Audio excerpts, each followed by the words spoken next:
He wanted to fix his company from the inside, so he hit the road in disguise. But when his truck broke down in the scorching desert, the only man who stopped to help was the same veteran he once let go. Was it karma, or the chance to finally make things right? The Arizona sun was just beginning to rise when William Perth pulled out of the Transway Logistics lot in a weathered Freightliner Cascadia that had seen better days. The paint was dull, the cab rattled with every bump, and the AC wheezed. But that was the point. He didn't want comfort, he wanted truth. His new name, printed in black block letters on a laminated badge clipped to his vest, was Paul Rourke. No one at the depot had recognized him. He'd grown a short beard, traded his tailored suits for a thrift store shirt, and packed away his Rolex. On the road, he wasn't a CEO, he was just another number in the logbook. William was tired of being fed sanitized reports and filtered dashboards. For months, customer complaints had been climbing. Drivers were quitting without notice. Delivery times were slipping, and he'd heard whispers of dangerous shortcuts in maintenance. His board of directors had offered the usual solutions: fire some mid-level managers, squeeze the budget tighter, push for automation. But William knew better. You can't fix a company like Transway from a corner office. Not when your business lives and dies on the asphalt. He gripped the steering wheel with unsteady hands as he hit the highway, eastbound through the red rock landscapes of central Arizona. The hum of the engine masked his nerves. This wasn't just about the company anymore, it was about him, too. 2 days in, the cracks began to show. At a regional warehouse outside Prescott, he waited nearly 3 hours for a load he'd been scheduled to pick up. No explanation, no apology. When he asked the dock supervisor what the holdup was, he got a cold shrug and a "we're backed up." Take a number. William sat in the cab watching other drivers, especially the older, independent ones, get waved off or bumped down the list. William wrote it all down in a leather-bound notebook tucked in the glove compartment. Later that afternoon, at a dusty truck stop near Black Canyon City, he overheard a conversation between two drivers. They were venting about some pencil pusher from corporate who had approved new limits on fuel card usage and slashed per diem allowances. One of them muttered, "These guys have no idea what it's like out here. Never even touched a wrench." William didn't speak up. Instead, he ordered a coffee, sat at a corner, and watched. The waitstaff looked exhausted. The bathrooms were barely stocked. The Transway driver's lounge smelled like mildew and despair. This wasn't the company he had built, or at least thought he had built. That night, parked at a rest area under a blanket of stars, William slept in the cab. It was stifling. The mattress was thin, and a slow oil leak had left the air smelling like a mechanic's garage. But it wasn't the discomfort that kept him awake. It was the guilt. 2 years earlier, in a glass-walled conference room 10 stories above downtown Chicago, William had made the call.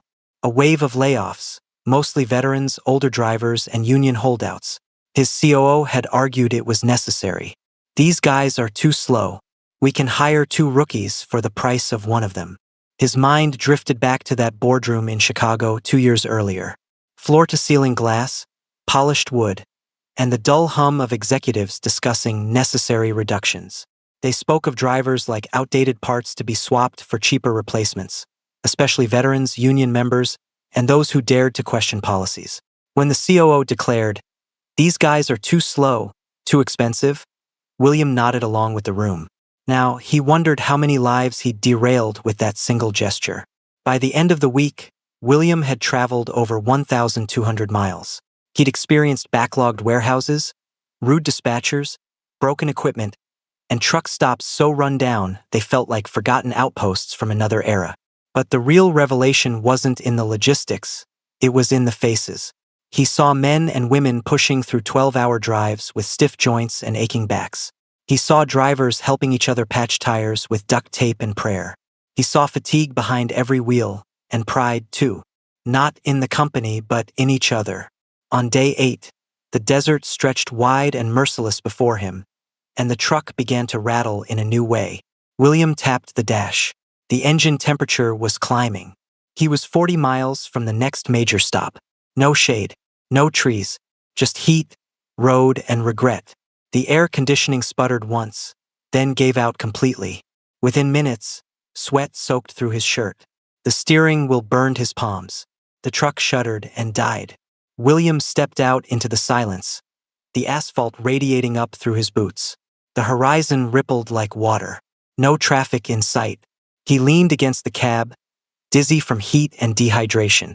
He looked down the road, then back at the broken machine behind him. For the first time in his life, William Perth, CEO, founder, architect of a logistics empire, was stranded. The Mojave heat bore down like punishment. William squinted at the empty highway ahead, the shimmering air turning the road into a wavering ribbon of light. His AC had died hours ago, leaving the cab an oven. He rolled down the window, hoping for a breeze. Nothing. He stepped out onto cracked asphalt that radiated heat like a furnace. All around him stretched an endless desert. No towns, no cell signal, no signs of life. His shirt clung to his back, damp and sticky, as he circled the truck, peering under the hood without understanding a thing. His only bottle of water was nearly gone. He rationed a few sips, then settled on the step outside the cab, eyes fixed on the vacant road. Minutes felt like hours. The sun climbed higher, each second hotter than the last. His thoughts blurred between regrets and desperation. Then, faint at first, came the low, steady rumble of an approaching engine. A dark shape shimmered into view, a deep blue Kenworth, chrome grille shining like a blade. It slowed beside him with a hiss of brakes and idled, its exhaust stirring the burning air. The driver's door opened. A tall man stepped down, boots crunching on gravel, sunglasses reflecting the harsh sky. He looked like he'd spent his life on the road. Strong build, tanned arms, sun-bleached shirt. He took in the broken Freightliner and the man slumped beside it. "Truck trouble?" he asked, voice dry as the desert wind. William hesitated. "Yeah, overheated. No cell signal." The man glanced at the engine, then back at William, eyes narrowing. "You look like hell. Got any water left?" "Barely." He nodded and walked back to his rig, pulling a cooler from the side compartment. He tossed William a bottle. "Drink slow. Don't shock your system." The water was cold, a miracle against the searing heat. William drank in careful sips, feeling his mind clear with each swallow. The stranger popped the hood without waiting for permission. "Old model. Coolant is gone. Been running hot for a while." "I guess," William admitted, embarrassed. "Guess?" The man scoffed softly. "Lucky you didn't set it on fire." He moved with practiced efficiency, checking hoses, scanning gauges, feeling for heat. William watched, unsure whether to offer help or stay silent. After a while, they sat in the narrow strip of shade cast by the trailer, sharing the last of the cold water. The man wiped sweat from his brow. "Name's Jason. Jason Mallory." William blinked. The name rattled in his head, familiar, but not from their brief conversation. It triggered something from his time behind the corporate desk, echoes of reports and board meetings. Jason leaned back against the tire. "You out of Transway?" William nodded slowly. "Yeah, new guy. Paul Rourke." Jason let out a short laugh, dry and knowing. Paul Rourke. That's a name straight out of a cheap novel. William forced a weak smile. "I get that a lot." Jason's expression darkened. "I worked for them once. Before they decided some of us weren't worth the trouble anymore." William's heart pounded. He tried to keep his face blank. "What happened?" "Same old story," Jason said, voice low. "Big shots stop caring about the road, start chasing numbers. Drivers become liabilities. Doesn't matter how many years you give them. One day you're useful, the next you're gone." He paused, eyes fixed on the horizon's shimmer. "I kept my truck, went independent. It's tougher, but at least the only one screwing me now is the fuel pump." Silence stretched between them. William felt every word sink deep. Jason stood. "I'll tow you to a diner and service station about 40 miles up. You got a strap?" William shook his head, almost ashamed. Jason sighed. "Of course you don't." He retrieved a thick tow strap from his rig, hooking it with practiced hands. "Lucky for you, I'm not heartless." They set off, the Kenworth pulling the wounded Freightliner across miles of empty desert. As the sun set, shadows stretched long over the highway. They reached the diner by dusk, a squat building glowing with tired neon, a small oasis of light. Inside, the air was blessedly cool and smelled of coffee and grilled bacon. Jason ordered them both dinner: eggs, hash browns, and bottomless coffee. William kept up the charade of Paul, but felt Jason's eyes on him, weighing, measuring. Halfway through the meal, Jason pointed at William's forearm. "That tattoo, the eagle with the compass." William looked down. The faded ink, a relic of his college ROTC days, stood out against sunburned skin. "I've seen it before," Jason said slowly. "In a photo at the Transway main office. Big framed shot. CEO shaking hands with a senator." His voice hardened. "You were in it." William froze, fork hovering over cold eggs. Jason leaned in, voice low but intense. "Your name's not Paul, is it?" Silence pressed in around them. "Say it," Jason demanded. "William. William Perth." Chairs scraped as Jason stood abruptly, fists clenched at his sides. His voice rose, cutting through the diner's quiet hum. "You're him. You're the one who signed off on sending guys like me packing." William stood slowly, hands open in silent plea. People turned to watch as Jason glared, chest heaving. Without another word, Jason shoved his chair aside and strode out into the night, leaving William alone with the weight of the truth and the bill for 2 unfinished plates of eggs. The diner door slammed shut behind Jason, rattling the fluorescent lights overhead.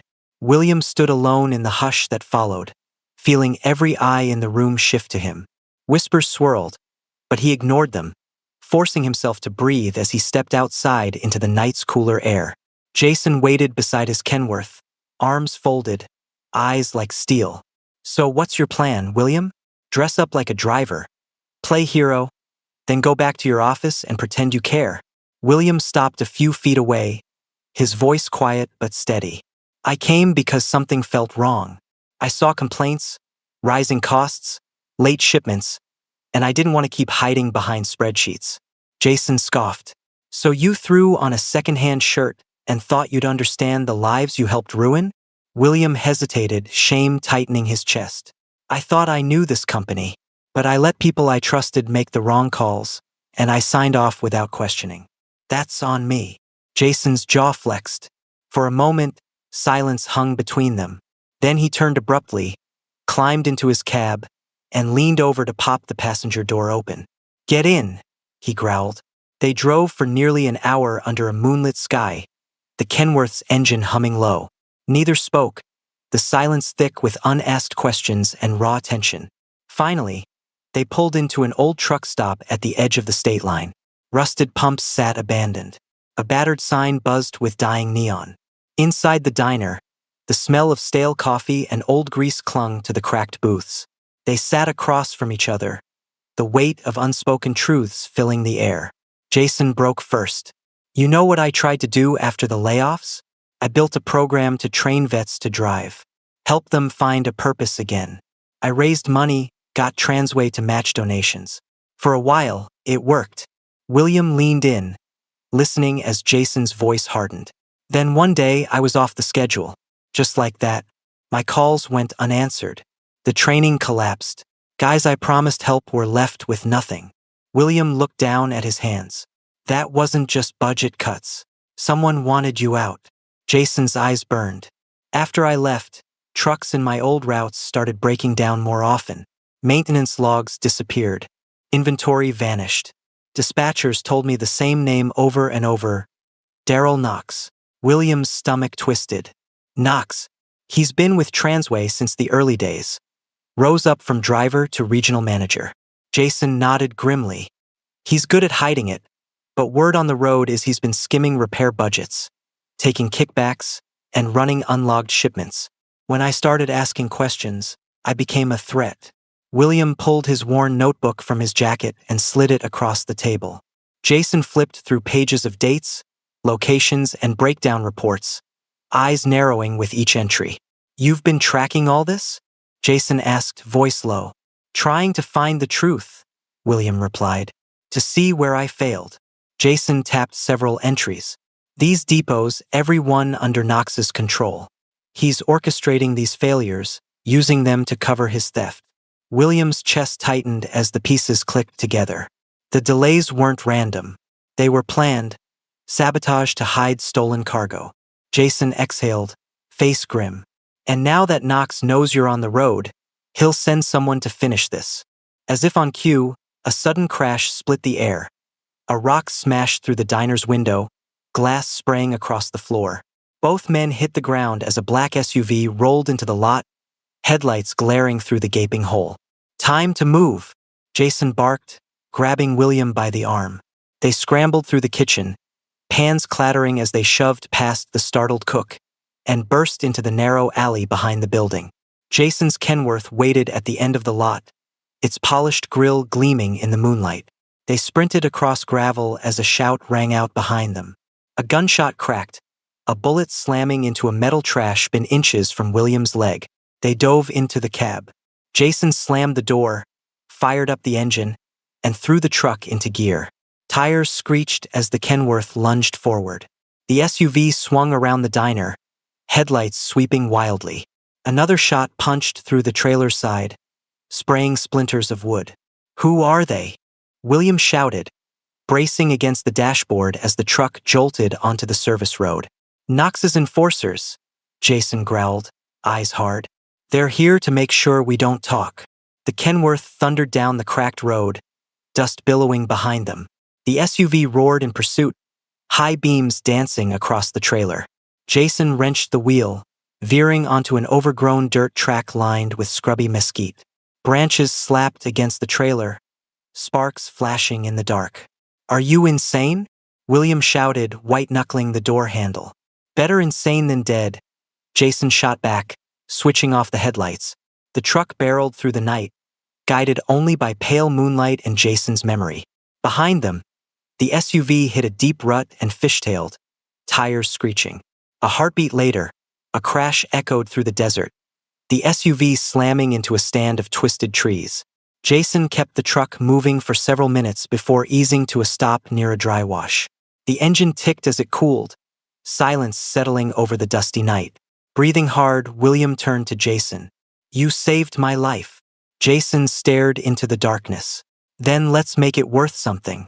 You still want to fix your company?" William's jaw clenched, determination rising. "More than ever." Jason nodded once. "Then buckle up. This isn't over." The desert dawn broke over the ridgelines, pale light stretching across the highway like a new beginning. But William Perth had no time to admire it. He sat tense in the passenger seat of Jason's Kenworth, the engine's roar thrumming beneath them. The black SUV was back, headlights flashing in the mirrors, Knox's men determined to finish what they'd started. "They're closing in," William said, clutching Jason's backup phone, its signal flickering. Jason's eyes never left the road. 10 miles ahead, there's an old side road that cuts across the state line. Used to be used for smuggling runs. They won't see it coming. William tapped furiously, sending a scrambled voice message with everything they had uncovered. Notes from his journal, details from Jason's first-hand accounts, and recent dashcam clips Jason's rig had recorded during the chase. "Someone has to act on this," he muttered as he hit send. Jason's mouth twitched. "If they don't, we'll make them." They crossed into Nevada, dust rising in thick plumes behind them. Jason kept the Kenworth steady even as the SUV swerved in pursuit, high beams flickering like a threat. The truck's tires hummed over the cracked asphalt as dawn bled across the sky. "Up ahead," Jason said, voice tight. "Old way station. Used to train vets. Place has a tower with an emergency line." William frowned. "You think they'll follow us in?" "I'm counting on it." Jason whipped the Kenworth into a turn just past a blind curve, tires screeching as he maneuvered the rig between crumbling barricades and onto the cracked concrete of the abandoned way station. Rusted signs and shattered windows loomed around them, but the old comms antenna still stood tall. William grabbed his notebook from the cab, the one filled with every delay, every mistreated driver, every pattern he had pieced together on the road. He sprinted to the tower shack and connected to the emergency broadband. As he transmitted their data, dust rose on the horizon. As William uploaded the evidence through the tower's emergency broadband, the system's automated protocols flagged the transmission as a potential security threat due to keywords like theft, sabotage, and armed men.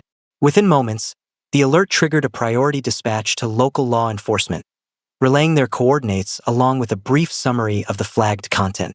"They're coming," Jason shouted. The SUV burst into the lot, brakes screaming as it skidded to a stop.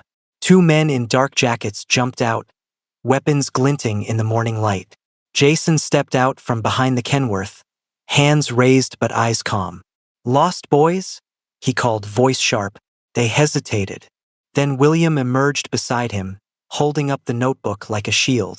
"It's over. The proof's already sent." One man raised his gun, but froze as red and blue lights flashed over the ridge. For highway patrol cruisers poured down the access road, sirens splitting the morning calm. The gunmen lowered their weapons and dropped them as officers surrounded them. Jason exhaled, a small smile cracking his stern face. "Told you someone would listen." Hours later, in the fluorescent glare of a Nevada State Trooper outpost, William recounted everything. The undercover journey, Jason's story, the patterns of sabotage, and the final chase. Dashcam footage from Jason's rig confirmed the threats. His notebook's details matched truck logs and route records. That night, Darryl Knox was arrested at his Phoenix home, his side operation exposed. Several others were detained, dispatchers, corrupt mechanics, warehouse leads. The scheme had spread wide, but the evidence was undeniable. The next morning, William entered the Transway boardroom. His hair was unkempt, his flannel shirt still stained from the road. He stood tall at the head of the table. "I enabled this," he began, "because I chose easy answers over hard truths. I looked at numbers instead of people." He dropped the notebook onto the polished table. "I'm stepping down. Effective immediately." Gasps echoed around him. "I won't walk away. I'll advise. But this company needs someone who knows the road, not just the spreadsheets." 2 months later, on a repurposed Transway lot in New Mexico, the new Jason Mallory Center for Veteran Drivers opened its gates. Classrooms, simulators, and a full inspection station welcomed veterans ready for a fresh start. Jason stood beside William at the ribbon cutting, eyes bright with disbelief. "You didn't have to do this." William smiled. "That's where you're wrong." A group of veterans looked on, some grinning, others blinking back tears. Jason walked forward, clapping one on the shoulder, instantly back in instructor mode. William stepped aside, watching the man he'd once let down rebuild something stronger than either could have done alone. As the sun dipped behind the distant mountains, William sat on the back of Jason's Kenworth, the same truck that had saved his life, reflecting on the journey that had finally brought him face to face with the truth. He'd gone undercover to fix his company, but in the end, he discovered how to fix himself. This story reminds us that sometimes redemption doesn't come from success, but from listening, changing, and doing right by those we once wronged. What would you do if your second chance came from the person you hurt most? Let us know in the comments. And if this story moved you, don't forget to like, share, and subscribe to embrace the journey for more powerful tales like this. See you in the next video.